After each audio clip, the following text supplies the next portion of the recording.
Hindi mo, amat ka na kamot eh. Boyfriend mo. Cute.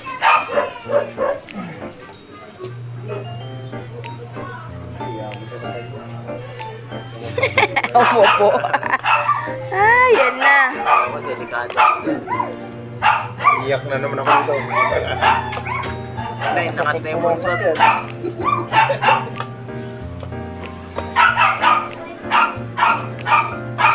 Tinatago ni Ice-T eh.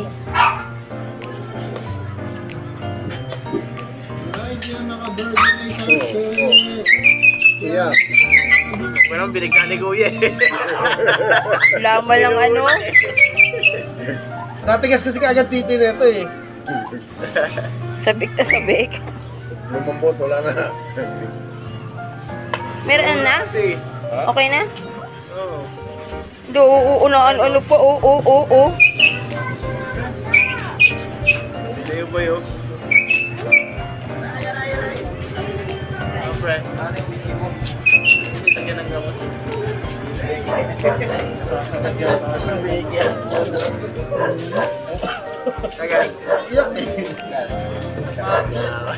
Wawa naman, iyak siya eh.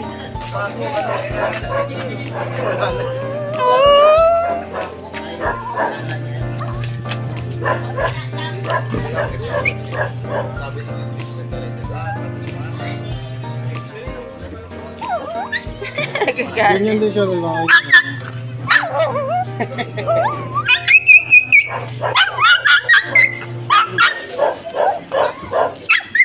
Nasaktan ba siya? Ah, laki eh.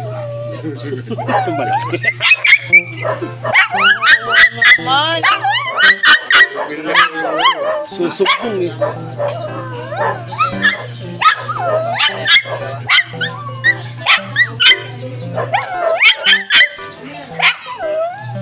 Na. Nasaktan siya. Malaki ang edits eh. Gagalit oh.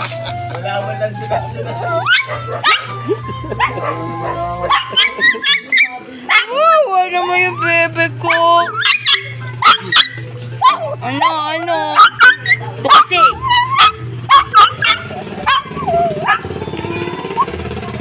Kulay blue ba ang mata niya sa kabila? Hindi. Ah, pumosyon ng konti no? Pero ang baby yan, blue yun eh.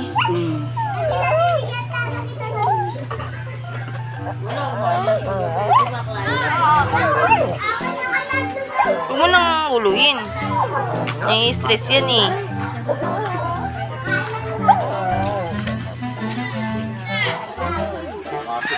Oy, ikaw bad ka ha?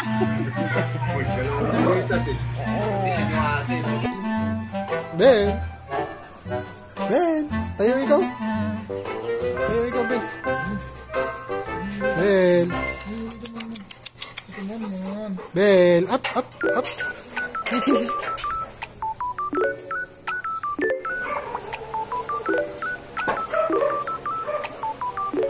Ben!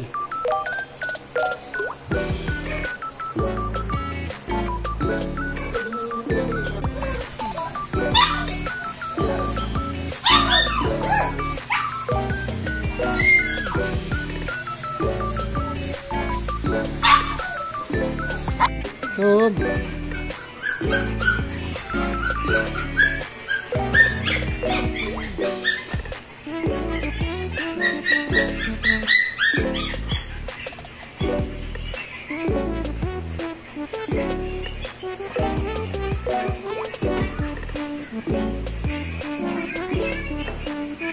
Tom. Dedeng, dedeng, dedeng, dedeng, dedeng.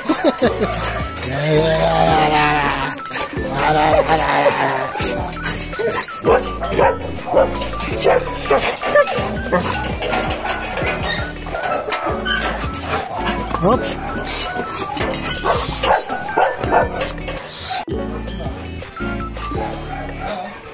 Dedeng, dedeng, dedeng, dedeng, dedeng. Birthday.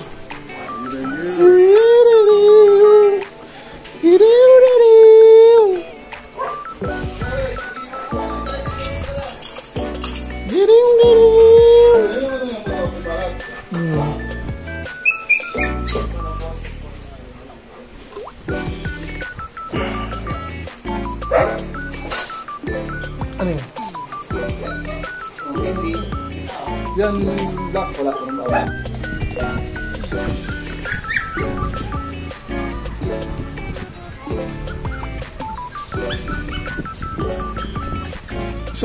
Isang buwan na to?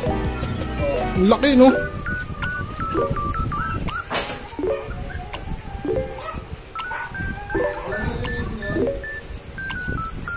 Adya.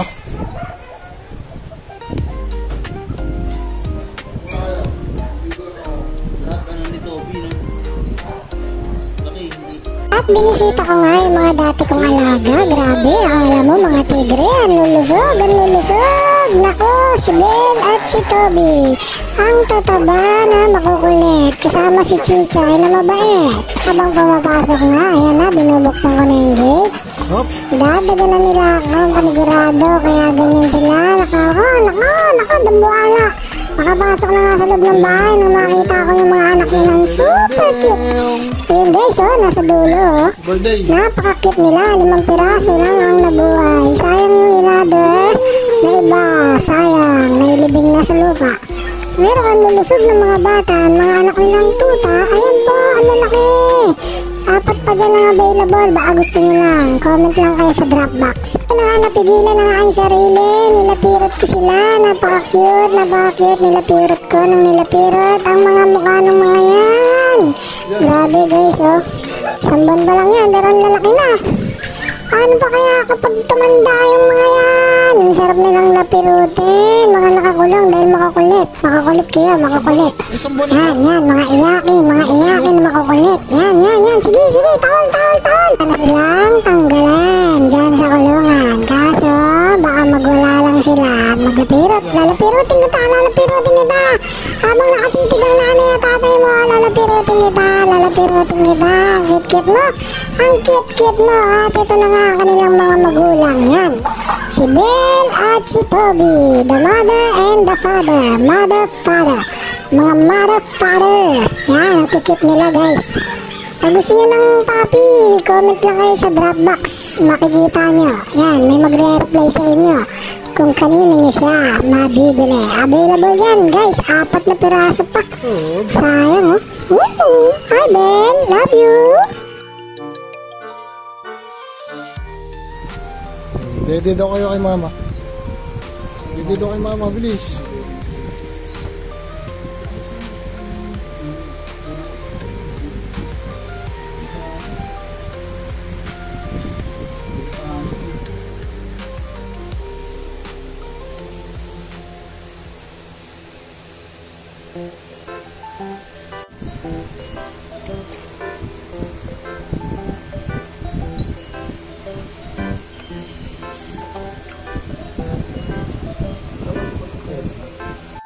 Naligo na nga ang batang yan.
Aray.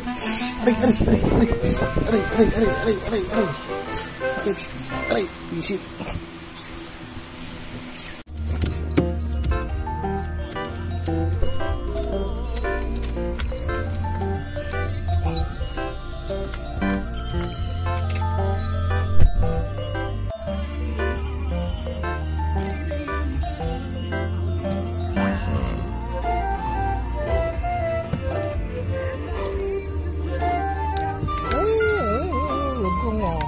Oh, ito yung lambing naman yun. Lambing naman.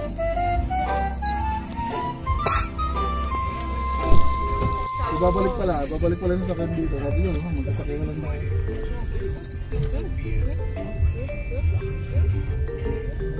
Ay!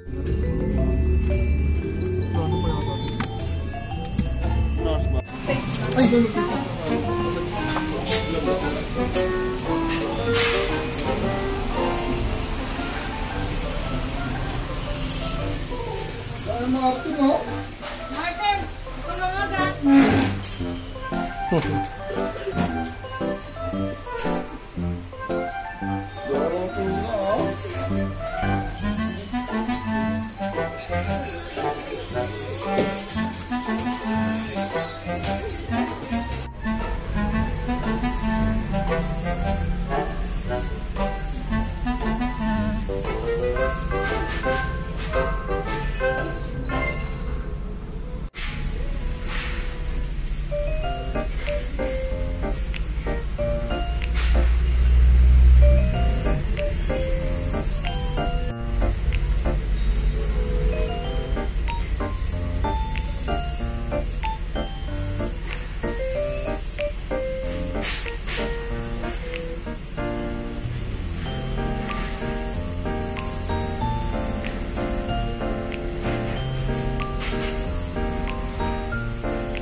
Masarap mga papi! Kamusta mga puwet nyo?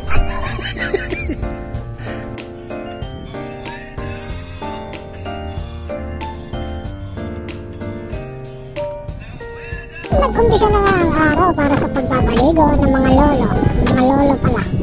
Nagpapaligo ang lolo. Ayan. Para dalhin sa veterinaryo. At pinatayo ko naman ang mga apo ko. Ayan. Yan si Blue. Makulit yan si Blue. Nangangagat yan.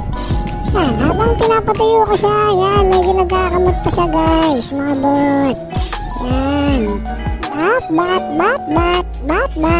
Bat. Ligo-ligo lang para fresh. Bago pumunta ng veterinaryo. Ayan. Color niya is si Blue. Yan si Blue. Makulit po siya guys, nangangagat po siya. Actually naagat ako niya habang pinupunasan ko siya. Dahil sa sobrang likot, gusto ko nang lapirutin. Makulit na makulit. 1 month pa lang yan guys, pero parang 2 months na. Ang laki po yan guys, baka gusto nyo. Ayan o, papakit muna yan sa video. Pakit ka muna, pakit. Pakit ka nang pakit. Baka may kumorsunada sa inyo guys. Message lang kayo sa Dropbox. Napakagandang lahi. Ang ganda ng nanay, ang ganda ng tatay. Siyempre, manang-mana sa lolo, nagpupunas. Tutuyo ko nga siya ng pinatutuyo para fresh na fresh ang feeling ng mga lolo. Mga tuta ng lolo na yan. At pinadede ko muna sa kanyang nanay. After niyang maligo. Yan, para busog sila pag pumunta ng vet. At sinakay ko na sila sa kotse guys. At itranabel na namin siya. Papunta sila sa veterinaryo. Sa kanilang personal doctor. 5 pirasong nabuhay guys, medyo 10 yan sila eh, namatay nga lang yung 5. At nagpapakit pa nga siya, yan po si Pink, makulit. Pupunta na nga siya sa clinic, yan, medyo parang natatakot sila. At napunta na nga po kami sa clinic sa Bacoor. Yan, puntahan nyo lang yan, mga animal clinic, maganda silang mag-alaga ng mga hayop. Sinalubong na nga sila ng 2 doktor na pusa. Yan, medyo nagulat sila kasi nalaki ng mga tota. Yan. At pinalabas nga ako dyan dahil nakalimutan kong mag-face mask. Medyo stricto sila. Dinukot na nga ang kanyang puwetan at nagulat sila. Tinimbang. Yan. Kinuha na kanilang record para sa kanilang buwanang check-up. Yan si Yelo. Ouch. Medyo masakit yan guys kasi tusukin ba naman yung puwet mo? Kawawa ka pag tinusok puwet mo. Testing mo kaya. lumabas na nga ako dahil stricto nga talaga sila. Nawala sa isip ko. Ayan, nagkusa na akong lumabas. Sa labas na lang ako guys. Stricto ang bet na. Kaya matapos sila ng check-up, inuwi na namin sila. Medyo matamlay nga sila guys kasi masakit ang turok. 7-in-1. Yan. Medyo matamlay nga sila guys. Pero hindi naman sila nilalagnat. Medyo masakit lang talaga ang turok. Kaya kawawa naman yung mga apo ko. Kaya inuwi na sila para makakain na. Kaya nakadede na sila. Medyo refreshing na rin kahit pa paano ang kanilang pakiramdam. Fresh na fresh. Yan. Naka-electric fan pa. 24/7. Ang mahal na kuryente. Kunin niyo na sila guys.